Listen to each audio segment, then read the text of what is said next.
O som está ao nosso redor o tempo todo, e nosso sistema auditivo é incrivelmente sensível, captando desde os sussurros mais baixos até explosões ensurdecedoras.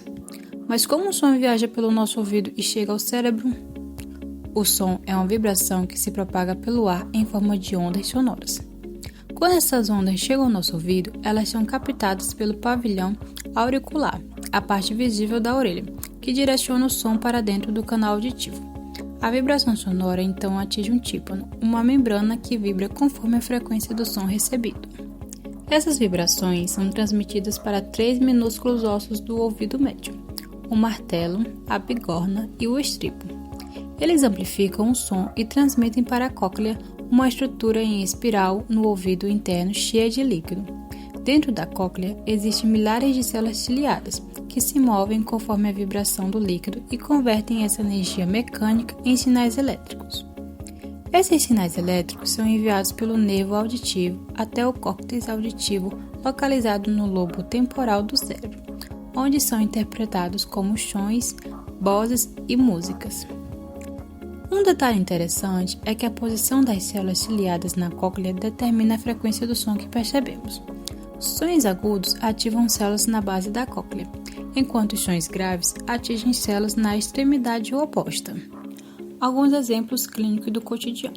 Temos perda auditiva induzida por ruído, que é a exposição prolongada a sons altos, como fones de ouvido no volume máximo ou trabalho em locais barulhentos, que pode danificar as células ciliadas da cóclea. Temos também um zumbido, que algumas pessoas ouvem um som constante nos ouvidos, mesmo sem estímulo externo, geralmente causado por danos nas células auditivas. E também temos a surdez condutiva ou neurosensorial, que a surdez condutiva ocorre quando há problemas na transmissão do som pelo ouvido médio, por exemplo, em casos de infecção ou ser excessivo. Já a surdez neurosensorial ocorre por dano às células da cóclea ou ao nervo auditivo. Nosso olfato e paladar trabalham juntos para formar nossa percepção dos sabores e aromas. Você já percebeu que quando está resfriado, a comida parece perder o gosto? Isso acontece porque grande parte do que chamamos de sabor vem na verdade do olfato. O olfato começa no nariz, onde partículas químicas dos odores se dissolvem no muco e entram em contato com neurônios olfatórios que possuem proteínas receptoras especializadas. Esses neurônios enviam impulsos elétricos pelo nervo olfatório até o bulbo olfatório, onde a informação é processada e transmitida ao cérebro, permitindo que identifiquemos cheiros específicos. O paladar, por sua vez, depende das papilas gustativas, localizadas principalmente na língua. Cada papila contém células receptoras que detectam 5 sabores básicos: doce, salgado, azedo, amargo e umami. Esses estímulos são enviados ao córtex gustativo no cérebro, onde são combinados com as informações olfativas para formar a percepção completa do sabor. Curiosamente, as células do paladar se renovam a cada 2 semanas, o que explica por que algumas pessoas sentem mudança na percepção dos sabores ao longo do tempo. Alguns exemplos clínicos do cotidiano. Temos a anosmia, que muitas pessoas perdem o olfato temporariamente devido à gripe e resfriados. Algumas doenças neurológicas, como Alzheimer e Parkinson, podem causar perda progressiva do olfato.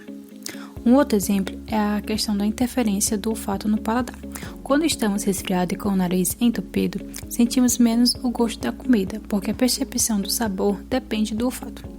E mais um exemplo seria a hipoageusia e ageusia, que algumas pessoas perdem parcialmente, questão da hipoageusia, ou totalmente a ageusia, a capacidade de sentir gostos, o que pode ocorrer após infecções virais ou por deficiências de zinco. O tato é o sentido que nos mantém conectados fisicamente com o mundo. Nossa pele possui diferentes tipos de receptores especializados que detectam texturas, pressão, temperatura e dor. Os mecanorreceptores respondem ao toque e à pressão. Os termorreceptores detectam calor e frio. Já os nociceptores percebem estímulos dolorosos, protegendo nosso corpo contra danos. Curiosamente, a sensibilidade ao toque varia pelo corpo. A ponta dos dedos e os lábios, por exemplo, possuem muito mais terminações nervosas do que outras.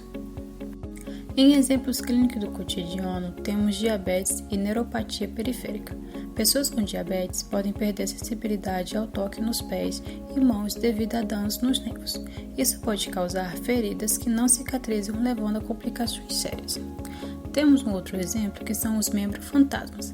Pessoas que sofrem amputações podem continuar sentindo o membro ausente porque o cérebro ainda interpreta sinais daquela região.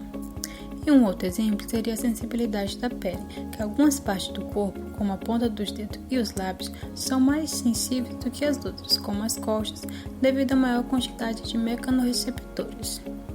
Agora que entendemos como os diferentes sentidos captam informações, surge uma questão essencial. Como o cérebro interpreta tudo isso e nos permite perceber o mundo de forma coesa? O processamento sensorial ocorre em diferentes áreas do cérebro, cada uma especializada em um tipo de informação. Essas áreas recebem os impulsos elétricos enviados pelos nervos sensoriais e os traduzem em percepções conscientes. Vamos entender como isso acontece. A córtex somatosensorial, localizada no lobo parietal, é responsável por processar as sensações vindas do tato, como pressão, temperatura e dor. Ele recebe sinais dos receptores da pele e os organiza de forma proporcional à sensibilidade de cada parte do corpo. Isso significa que regiões como os dedos e os lábios, que possuem mais terminações nervosas, têm uma representação maior no córtex. A córtex visual, no lobo occipital, interpreta as informações visuais recebidas pela retina.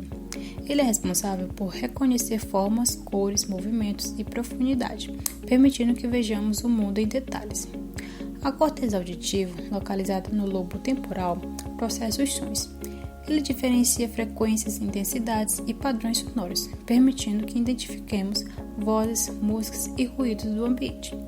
O bulbo olfatório, parte essencial do sistema olfativo, interpreta cheiros e os associa a memórias e emoções, explicando por que certos odores podem nos trazer lembranças fortes. Já o córtex gustativo, localizado no lobo insular, recebe informações sobre o gosto dos alimentos e as combina com danos vindo do olfato para formar a percepção completa do sabor. Todos esses processos acontecem de forma simultânea e extremamente rápida, permitindo que percebamos o mundo de maneira integrada e coerente. O sistema nervoso sensorial é tão fascinante que até hoje os cientistas continuam descobrindo novos detalhes sobre ele. Por exemplo, o tato não está presente apenas na pele. Você sabia disso? Estudos mostram que o cérebro também pode desenvolver um tato fantasma em membros amputados.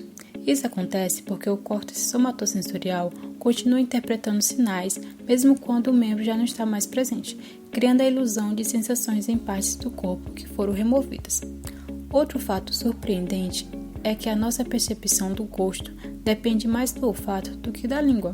Se você tentar comer um alimento com o nariz tampado, perceberá que os sabores ficam muito mais fracos. Isso ocorre porque grande parte da experiência do paladar vem das moléculas aromáticas liberadas pelos alimentos. A ciência também tem usado o conhecimento do sistema nervoso sensorial para criar tecnologias incríveis. Um exemplo disso são as próteses neurais, que permitem que pessoas com membros amputados controlem próteses robóticas apenas com impulsos cerebrais. Há também pesquisas avançadas sobre a realidade virtual e interfaces cérebro-máquina que podem mudar a forma como interagimos com o mundo digital. Como podemos ver, nosso sistema nervoso sensorial é uma verdadeira maravilha. Ele nos conecta ao mundo e nos permite experimentar a vida em toda a sua complexidade, desde a visão das cores ao som das músicas, do toque de um abraço ao sabor dos alimentos. Tudo isso é possível graças à incrível capacidade do nosso cérebro de interpretar estímulos.